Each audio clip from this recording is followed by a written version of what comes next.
Good evening, everyone. I'm pleased to welcome you on our today's event, which is going to be interview with Dominic Frisby. Providing you don't know us, we are a Czech brand of Students for Liberty, global non-profit apolitical student organization, and we are here to connect and support liberty-minded students. Yeah. And in Czech Republic, we are organizing Liberty evenings in Prague and sometimes in Brno as well. And we are doing bigger conferences once in a year or attending big pan-European LibertyCon. However, in the time of Corona, we are hosting online events such as this one.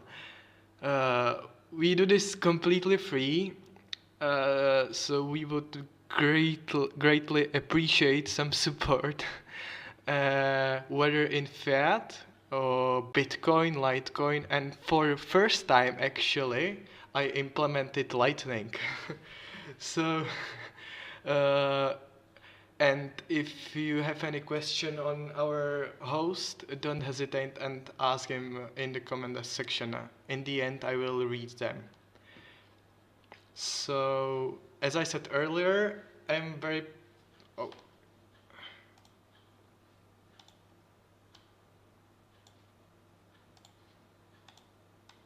Dominic? Hello, I'm here. Yeah, sorry. It's okay.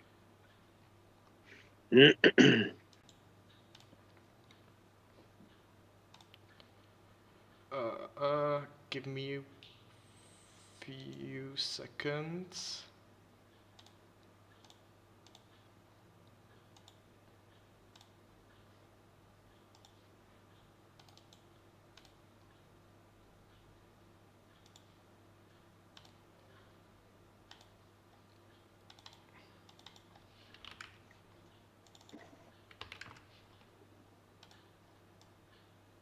Yeah, that's better. So, as I said earlier, I'm very proud that Dominic Frisby has accepted the invitation to today's interview. So, hello, Dominic. Hello, how's it going? Great. You? You're very well, thank you. Dominic is a British author, comedian, voice-over actor, songwriter, economist, professional investor, and among other things, he's libertarian. So, and he's written 3 books, one about government, second about Bitcoin. That was actually in 2014. So he is quite new. Not new, but old. Sorry. Yeah, I think it was the first book on Bitcoin from a recognized publisher. Yeah, but the problem was it came in the first Bitcoin winter, and so everyone was quite negative about Bitcoin. Really? So it never got distributed beyond the UK. It never got an international distribution. So I'm not known like some of the other Nathaniel Popper and Safety and Amadeus and all that, but I was first. Cool to hear. I'm not sure if you were first because from a recognized publisher. Okay. It wasn't the first book, but for the first book from a, there were lots of like self-published stuff and that kind of thing. Fair enough. And yeah. So the second one about Bitcoin, and the third one was about taxes, right? Mm-hmm. Yeah. Absolutely. So my question is, how do you manage to do this all? I don't know really. How I do this all is I have an office in my house, which is about 10 meters from my bedroom, and it's very comfortable in my office. As you can see, I'm sitting here now, and in my office, nobody else goes in there. And so I just hide in here all day and write. and and that's how I do it. That's great. And you recently published your new creation, sci-fi rock drama. It's about what? What's that? About invisibility. Invisibility. A sci-fi rock drama What does it about mean? invisibility. Okay, so sci-fi, Yeah. it's a story. It's like an audio book. It's a story all about invisibility. But I have a friend of mine who is one of the best rock guitarists in the world, and he wrote a soundtrack for the story. And we're having this huge boom in audio at the moment. People are rediscovering their ears. When human beings process words better through the ear, and we only invented writing as a means to transfer information over distance or over time, beyond the scope of the human voice. And so writing has always been how we transferred information. But the brain actually absorbs information better through the ear. And that's why, with all this new technology, smartphones and all the rest of it, that's why we're having this huge boom in audio, because so many people are discovering how much better the brain processes information through the ear. I learned everything I know about economics. I would say 60 or 70% of what I know about economics through listening to podcasts, and 30% through reading books. It's just the most amazing learning tool. And so, I'm a big fan of audio for that reason. And often format is determined by the media that's available at the time. So, for example, the album, you're probably too young to remember albums, but they were huge in the 1960s, 70s, 80s and 90s. And they came about because of records. After the Second World War, records went to 33 RPM, and you could store 20 minutes of audio on either side of the album and of the record. And so we got albums. Before it was all singles. And then, so we had the rise of this form, the album. And then, of course, with iTunes and the iPod and everything else and Spotify, the album died as a form. And now it's all just singles and playlists and this kind of thing. But my idea was that the old album format could have a new lease of life as an audio book. And so we wrote this sort of experimental thing. And it's as I say, it's me narrating the story all about invisibility. And it's set 10 years in the future.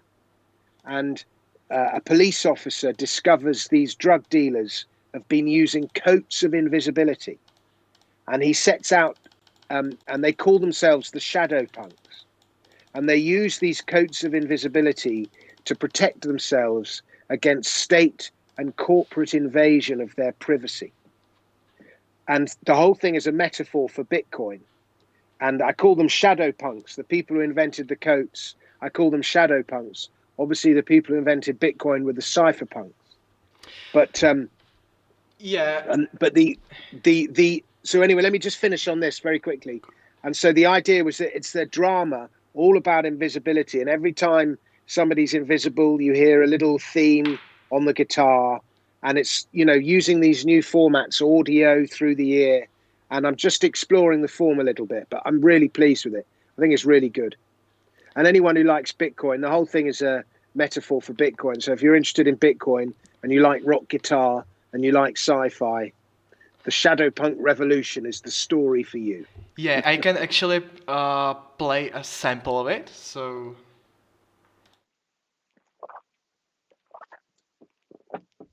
Who would have believed that by the year 2029, invisibility would be possible?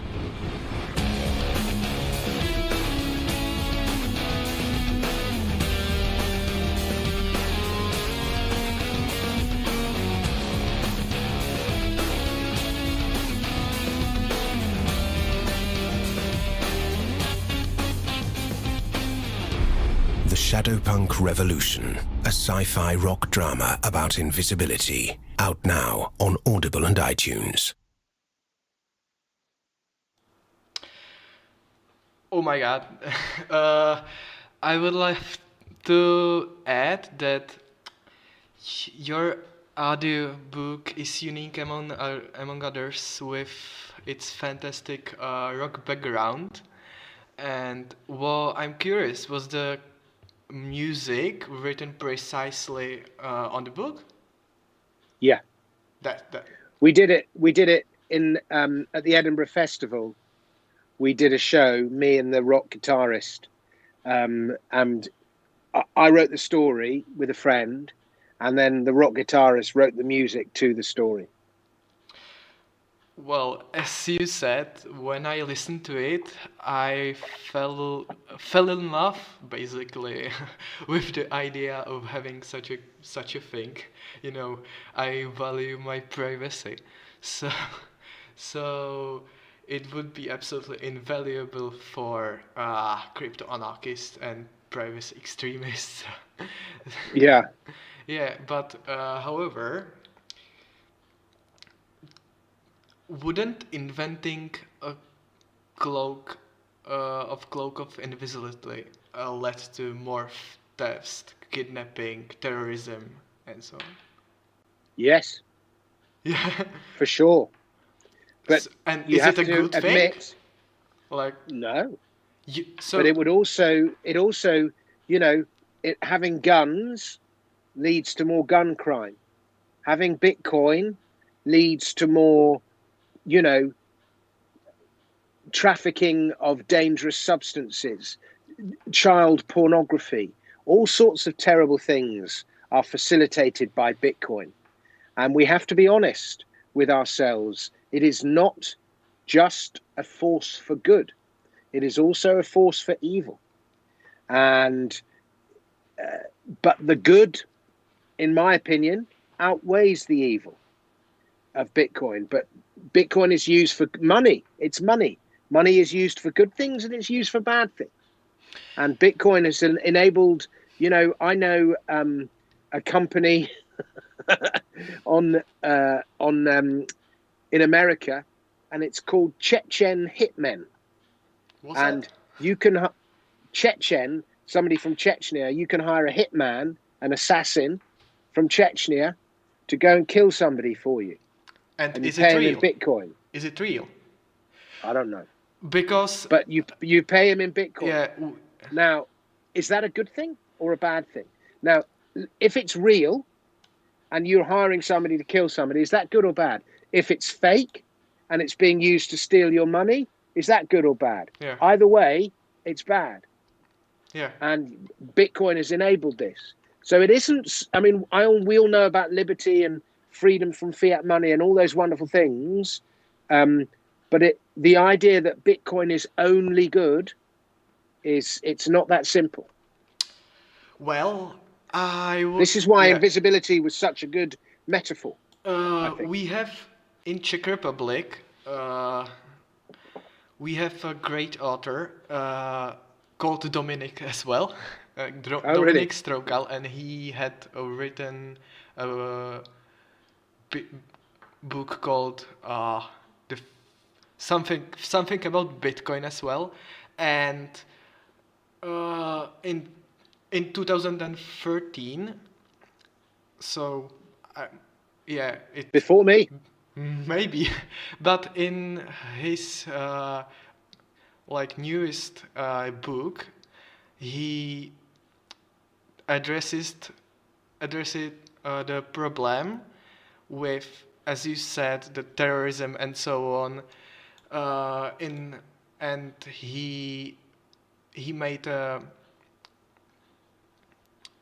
he made a survey or something like that, and he proved that the illegal things such as kidnapping someone or killing someone for Bitcoin is actually fake. So okay,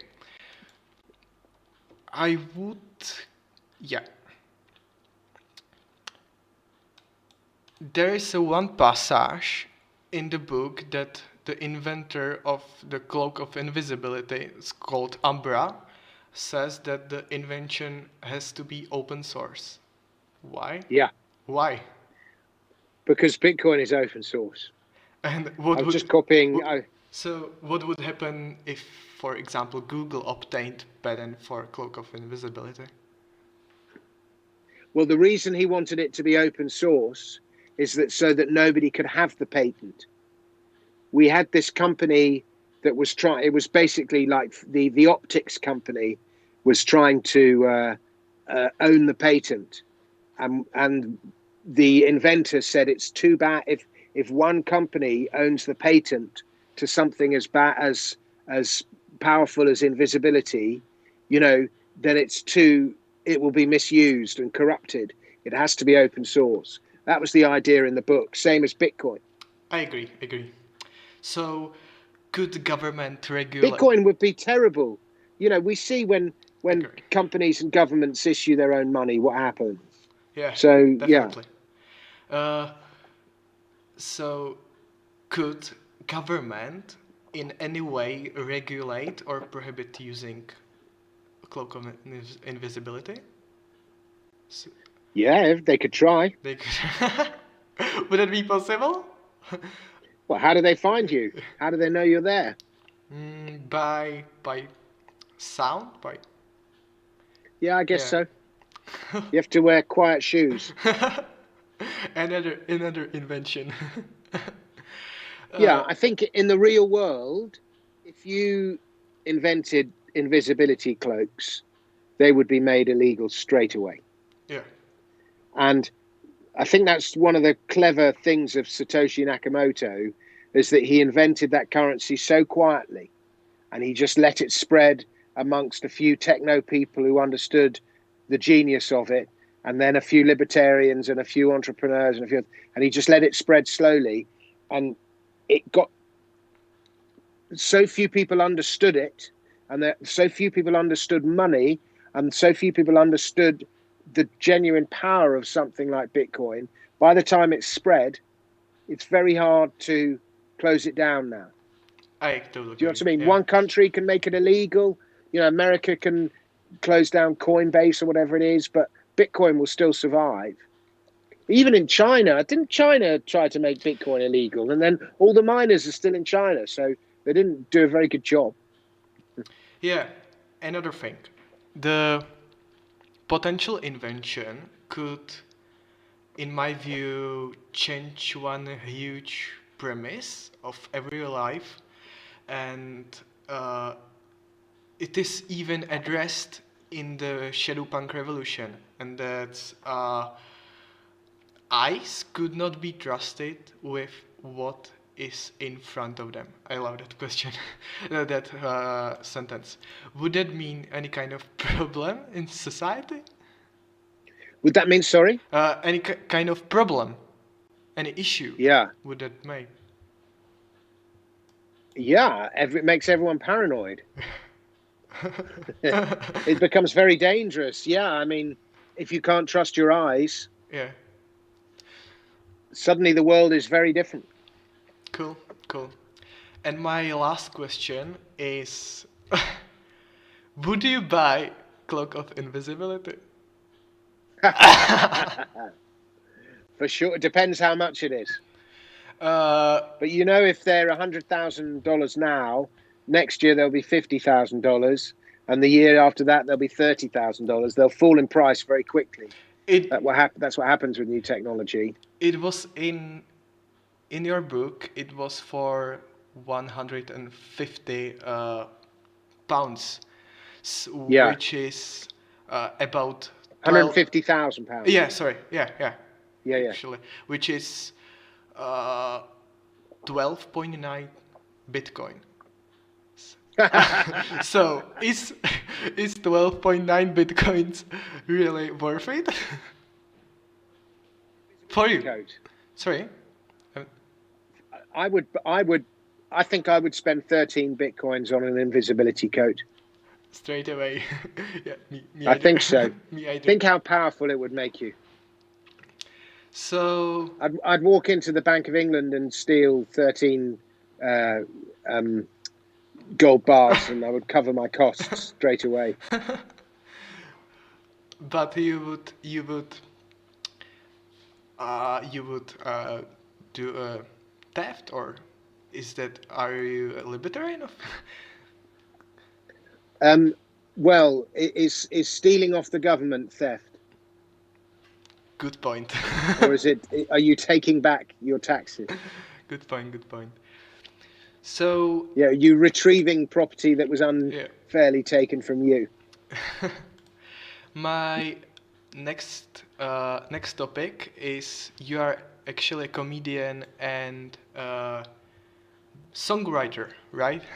And yeah, I thought about that, and there are two main ways how to explain somebody why liberty might be a good idea. For example, Mises or Rothbard to use clear explaining. Ayn Rand is known for her novels, and as I see it, you've been doing both, and on top of that, you came up with another way, and that are songs. So, what led you to the idea to start writing songs about liberty? Well, I really like song lyrics, funny song lyrics. I've always liked them, and but I was never very good at musical instruments. I was good at writing lyrics, but no good at playing. Yeah, and I started having ukulele lessons, and quite by accident, I discovered that my ukulele teacher was a militant libertarian. And he's also a brilliant musician. And so we started writing these songs in my ukulele lessons. And we wrote this song about Brexit. And it was very, very funny. And I did it on stage and everyone really laughed. And then so we went and recorded it in his friend's studio, which was just in his flat, in his front room. And we put it on YouTube, and it just went completely viral. In about 2 weeks, it had like 2 million hits or something, and Facebook, and it was just so successful. I had to carry on writing songs after that. It was very funny. Cool. And so nowadays, how do you feel about writing a song? Is it hard, or? Sometimes you write them and you write them like that. Yeah. Sometimes it takes months. So yeah. It's like a mathematical problem. You have the rhythm and you have to fit the words to the rhythm and make sure you get the rhyme, and it just takes ages writing and rewriting and rewriting. I'm asking for it because it's kind of my topic, because I'm a choir singer. Are you? Okay. Yeah, music is my cup of tea. You should have sung. Have you seen the national anthem of Libertaria? Let's go to that. I will play a sample. It's only 2 minutes. Play the whole thing. Let's go.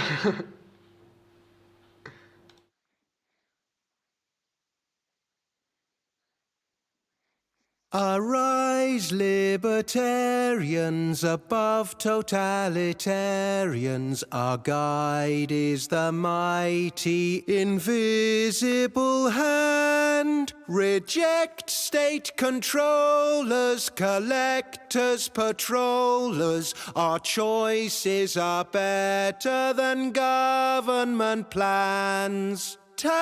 Taxation is a form of theft. Free markets and free trade are best. Free speech, free movement, free minds and free choice. Our actions are all voluntary, not coerced or compulsory. War we abhor, socialism does not work. No debt for inflation, no stealth confiscation, no pigs in the trough at the gravy to drink, no state education to brainwash our nation, no experts dictate what to do, what to think. We scorn your fiat currency. Gold and Bitcoin is our money. We own ourselves and we live and let live. We take responsibility. Life, love and liberty.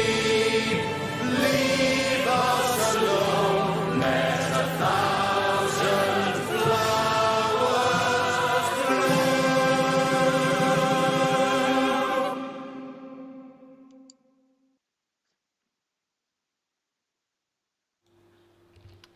Yeah, it's over.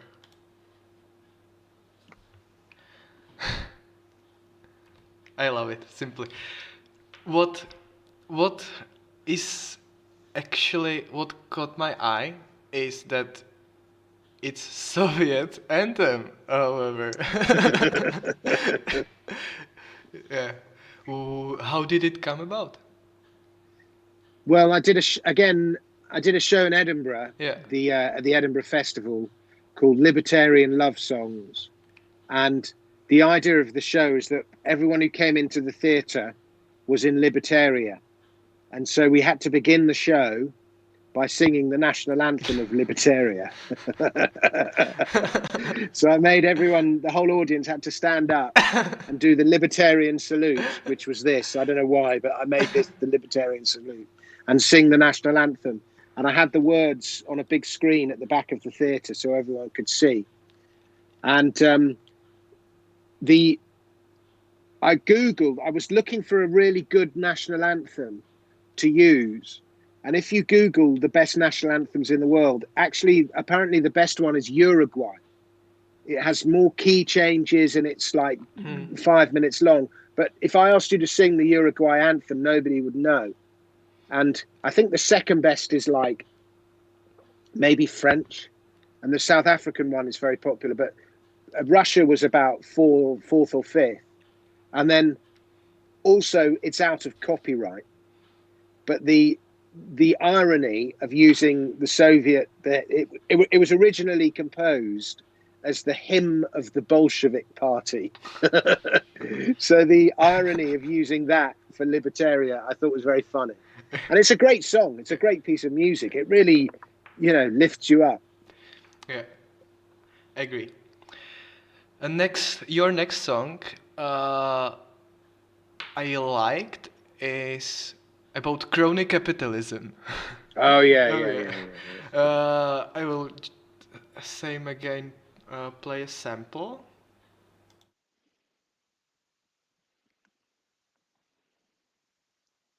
HS2 will not cost 5 billion quid before a track has even been laid, because crony capitalism will not be tolerated. You will not be able to donate to political parties and then get knighted and a seat in the House of Lords. Mega corporations will not exploit planning laws you can barely comprehend to build apartment blocks of unfathomable ugliness across your once beautiful city, to provide accommodation for people who never even go there. Actors with Hollywood salaries, succulent voices and silk scarves will not march on Downing Street to demand more subsidy for the arts. There's enough wank in the theatre as it is. Get your heads out of your...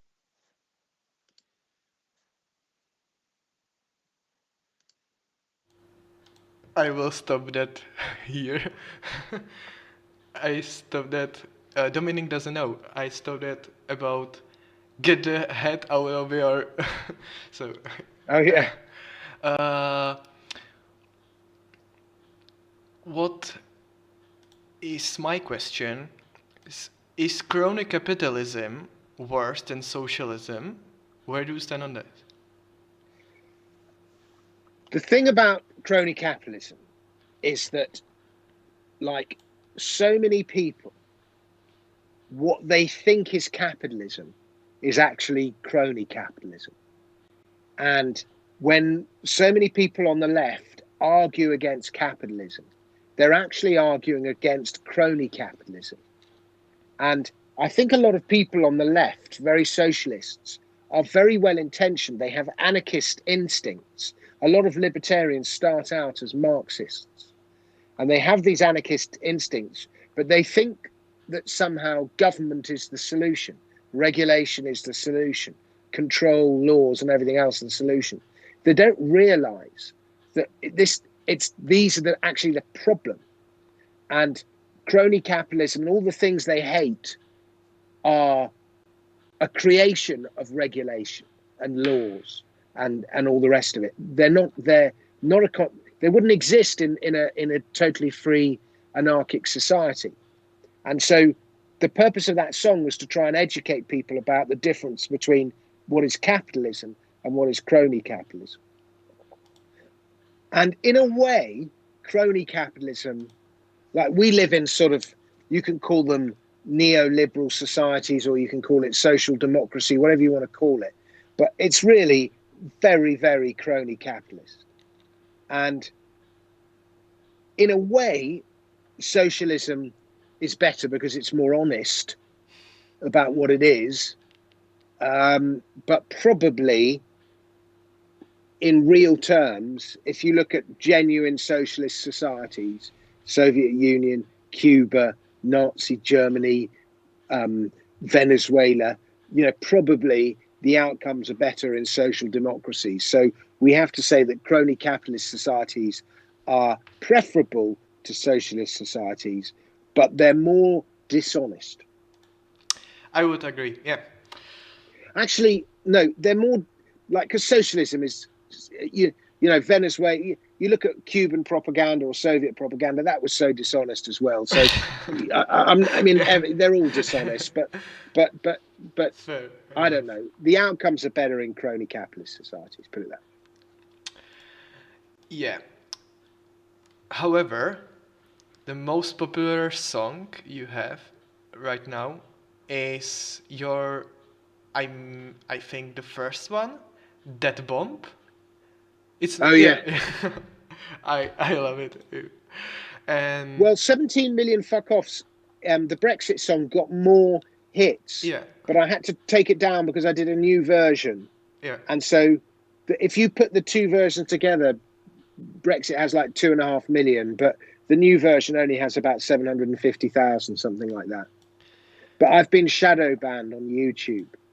So I don't get suggested very much. So, yeah. Because my message is too unacceptable in this new age of censorship. Hey, can you tell me something as a Bitcoiner? When is decentralized social media going to be a thing? It can't come soon enough. I don't know, really. You see what's going on with Twitter and Facebook and all the censorship. It can't happen quick enough. Mm-hmm. And in Dead Bomb, the song, you are making fun of how governments and central banks fight financial crisis. So I will play. That song Dead Bomb was like 2010, I think, 2009, 2010, something like that. It was before Bitcoin. I will play a sample. I was younger and more handsome.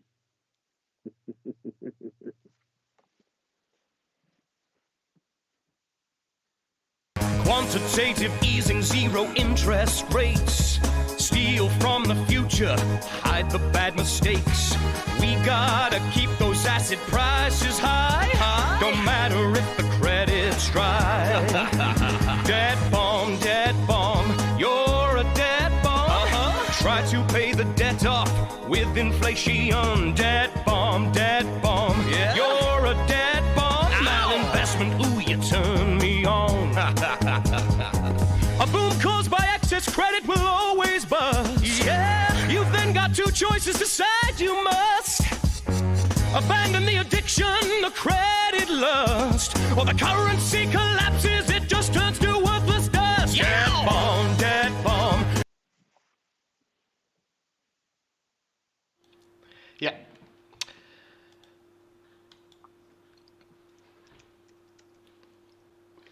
Yeah, we are here.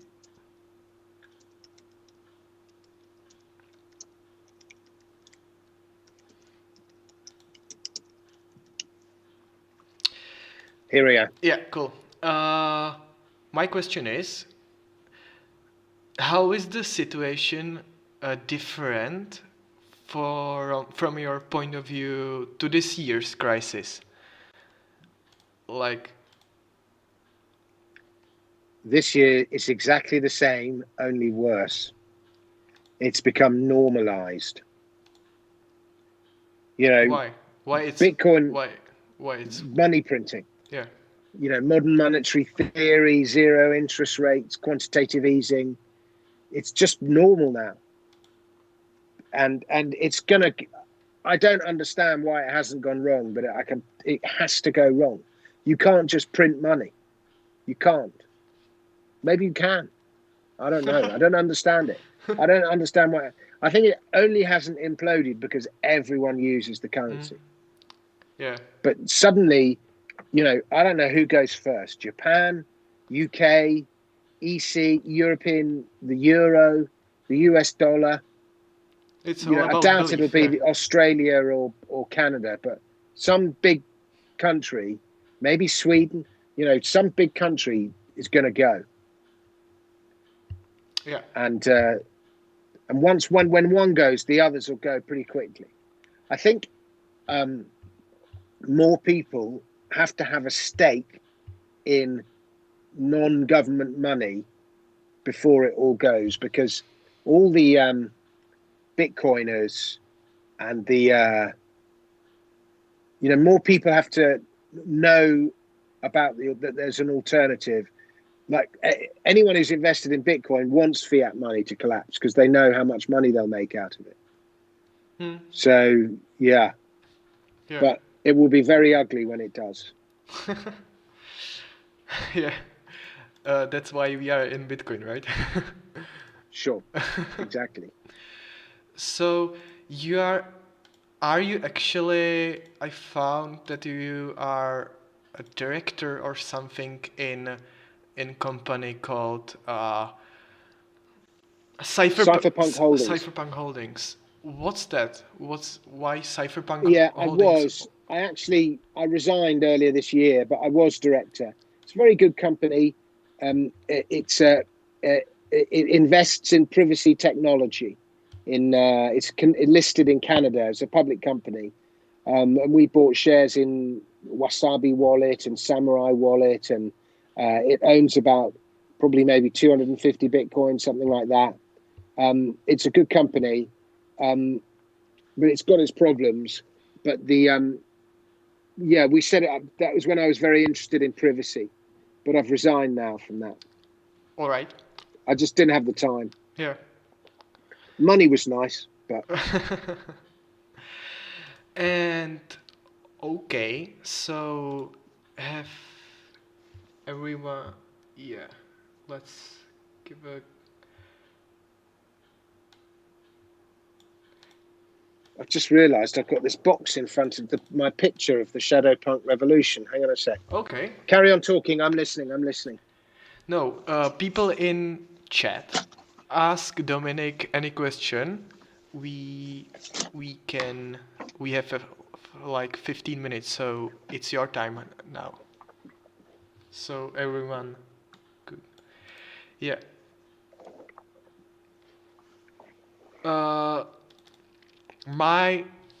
Let's now talk about Bitcoin and other stuff. Mine. Are you a Bitcoin maximalist, would you say? I wasn't, but when I worked in Cypherpunk Holdings with John Matonis and Mo Adam. They were my two fellow directors. And I was like, we have to buy privacy coins. We have to buy Monero, maybe some Litecoin. We have to buy Zcash, we have to buy Beam, we have to buy Grin, and those two are much more Bitcoin maximalist than I am, and they converted me. And so, John Matonis was saying we don't need Monero as much. We all like Monero. Who doesn't like Monero? But they were also saying you don't need it anymore because you have Samurai and mixing and Wasabi and all this of privacy layers added to the Bitcoin protocol, so that you no longer need the alternatives. Yeah. So, yeah, cool. This summer, I was, as a matter of fact, in London for a few weeks, and just on the Bitcoin maximalist question, yeah, what Bitcoin has is, there are other coins that are faster, there are other coins that are more private, there are other coins that you can build apps on. There are other really good coins, probably technologically better than Bitcoin, but Bitcoin has the network effect, and that's an incredibly powerful thing. The network effect. It's just the coin that everyone's heard of, and in terms of it's just so dominant. Its network. It's 80% of crypto's overall market cap is Bitcoin. It's probably even higher than 80%. I haven't looked recently, but that's just so powerful. Yeah. And so that's why I'm bullish about that makes me a Bitcoin maximalist. Yeah, me either. What I was trying to say is... I mean, there are some great guys. Like, I'm a big... Roger Ver has attracted a lot of controversy, but I love Roger Ver. I think he's a champion. I think he's a brilliant man. And, he swears by Bitcoin Cash. So, So, are you bullish in Bitcoin Cash as well? No, not particularly. No. Yeah. I've got some, but I'm not particularly bullish about it. Okay. But I do like Roger. Fair enough. I was in London this summer, and there was a time I felt like buying Bitcoin. So I found the nearest ATM, and I was quite shocked that it wanted my mobile number. So did it? Yeah, I turned it around and went away. So, is KYC AML a threat, do you think? Well, I mean, it's not hard to get a second phone number, is it, if you need one? It's not hard to get an anonymous phone number, so it's quite easy to beat. I mean, it's a problem, but it's easy to circumvent if you want to. Yeah, but what? I mean, ATMs. Who uses those ATMs? Like my son uses an ATM when he's going to buy weed. They're not for big purchases. They're like for small Bitcoin purchases, aren't they? Yeah. So you buy Bitcoin in some KYC. I don't know. Coinbase or? Yeah, or use an exchange, or it's more interesting. Is it's not so much when you buy that's the problem; it's when you sell, because that's the taxable event. Okay. That's if you're worried about government knowing about you, that's the event you need to conceal. Okay. You wrote a book about Bitcoin in 2014, but when have you actually discovered Bitcoin? I looked in my first email. My first email about Bitcoin, I can tell you now, look in my old emails. I think it was December 2010. It was like 20 cents. I didn't do anything. I just read about it and I thought, oh, that looks like a good idea. Really? Because a lot of like 2010 guys just say that they thought it was insane. So you. Yeah, I mean, it's going to take me a while to find. But Yeah, I mean, I just thought it was a good idea. I wish I mean, it was 20 cents. I could have spent Yeah. 1,000 euros on 20 cents and I'd never need to work again. But the world is full of those kind of stories. Yeah. What do you think about the new, I say new, 3 years old Lightning Network? I don't do you really pay? know. Yeah. I can't offer any insight. Okay. I really can't. Like, it's probably better than it was. I can sort of see the criticisms on both sides, and So you don't it's just an you don't argument. pay anyone in Bitcoin? No, I try and get paid in Bitcoin. Oh, yeah. I try and pay people in other currencies and get paid in Bitcoin. Have you ever been in Prague in Czech Republic? No, never. You have to I'd love to come go. here because Czech Republic is known for its Bitcoin, how to say, Bitcoin root. Yeah, Uh, you had one of the first Bitcoin conferences out there. Yeah, and actually in the city center, not in the city center of Prague, there is one building called Parallel Police, and Yeah. yeah, it's it's like Bitcoin heaven. You can there buy coffee via Bitcoin, not fiat, only Bitcoin and Litecoin. Yeah. And so you have to come here. I will. I'd love to come. We'll do an event. Yeah. My last question from me. We are students for Liberty and we focus on Liberty history. Which liberty-minded person has influenced you the most, would you say? Hang on a minute. Okay.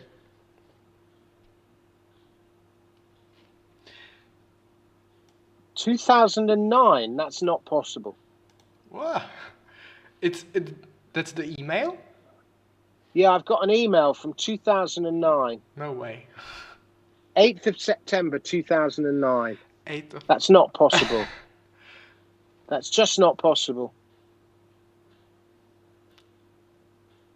Let me just see this. This is an awesome moment.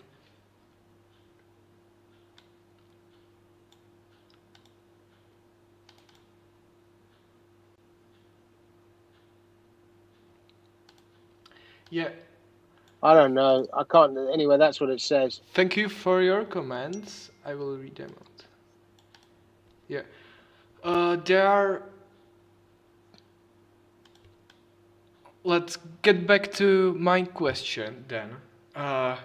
Which liberty-minded person like Hayek or... Have you read anyone like Mises Rothbard? Yeah, I've read bits of von Mises, Road to Serfdom, Murray Rothbard. I've read. I like all of them. They're all quite heavy. I mean, von Mises is the god. Murray Rothbard's good. I find economics books in general hard to read. I have to be honest with you. Yeah. But I read von Mises quotes. I love Milton Friedman. I think he was wrong about money, but I do like him. Henry Hazlitt, I used to like. I've never read any Ayn Rand. I've read lots of Ayn Rand quotes of hers, but I've never actually read any of her books. Okay. So I'm not that good on those guys. I like James Turk's stuff early on, the stuff he wrote with John Rubino. Cool. So yeah, there are a few questions in the comment section. Sure, fire away.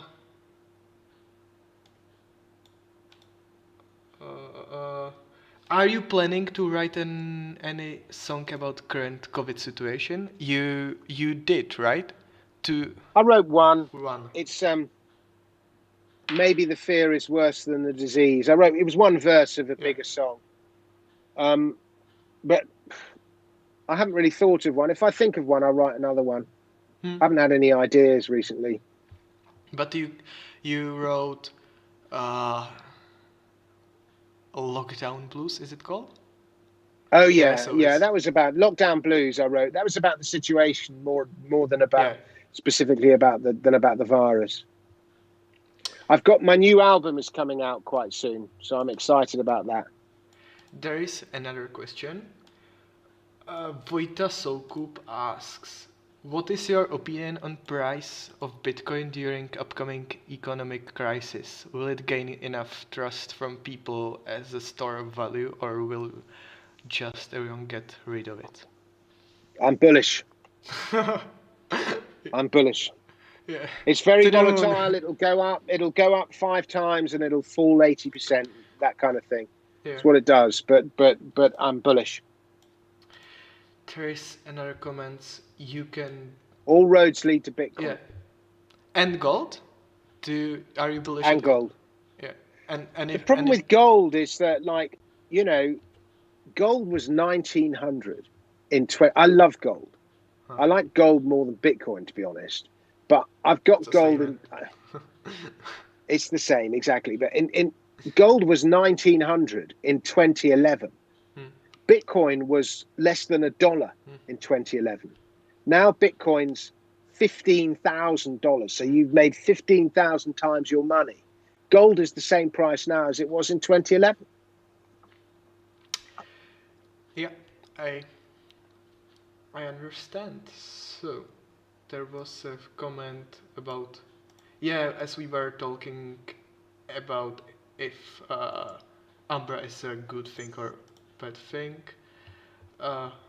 I heard that founder of Wikipedia is working on free social media. What comment? So it might Jimmy Whale. I'm not sure who's that. I thought the founder of Wikipedia was Jimmy Whale. He's very left-wing, Jimmy Whale. He's not really a libertarian. He Really? understands libertarian I don't know. arguments, but he's not a libertarian. Okay. Wikipedia is such an odd monster. It's so odd. I mean, it's just like, I can tell you, whoever, the entry on me is just wrong. It contains stuff that just isn't true. And I've emailed them and said, like, this is the truth. You know, there's like a page where you can write notes, and they don't believe I'm me. And I'm going, it's not me promoting myself. I'm just going, look, for example, it says I have 2 children. I have 4 children. And I'm going, look, I've got 4 kids. I can send you a picture of me and my 4 kids. And they won't accept it. The procedure, there's so much false information on Wikipedia. Okay. And it's actually, a lot of the time, it's a result of their Politics? evidence Yeah. procedures. Okay. And they rely on, like, whenever you read an article in a newspaper and it's a subject that you know a lot about, it's your area of expertise, you often get really angry because there's so many inaccuracies in that article. Well, every single article that ever gets written about anything is written by a journalist who is not an expert in that field, you know, as often as not, and it contains inaccuracies. And Wikipedia relies on these as verified sources. And so it's just the way that the media currently works is a source of disinformation. You know, like in England on November the 5th, we have a thing called Fireworks Night. And it's a big celebration in England that goes all the way back to Guy Fawkes in the early 1600s. So 400 or 500 years, 400 years it goes back. And every year we burn a statue of Guy Fawkes and we let off fireworks. And it's called Fireworks Night. And because Fireworks Night this year was on a Thursday, everyone did it on the Saturday, November the 7th, on the Saturday night. And so all the fireworks went off, as they always do. And in the American media, it was reported that the English were letting off fireworks to celebrate Joe Biden's victory. No way. And then, and so they showed these these fireworks, and we're like, it was fireworks night. It's got nothing to do with Joe Biden, but it just shows you how it's an incredible source of misinformation. Now that article could be taken, it was ABC News, a respectable news source, and say taken, and you could write a whole thing on Wikipedia about the English fireworks celebrating Joe Biden's victory based on this article. But it's just not true. The article wasn't true. So, I mean, Wikipedia is brilliant, but it is unreliable. Yeah. I would agree, yeah. So, as I see, no one else has anything to say. All right. So, I thank you very much, Dominic, for coming today. It was a pleasure having you. Have a nice evening. Brilliant. Thank you very much for having me. I'll see you again soon. Bye bye. Bye.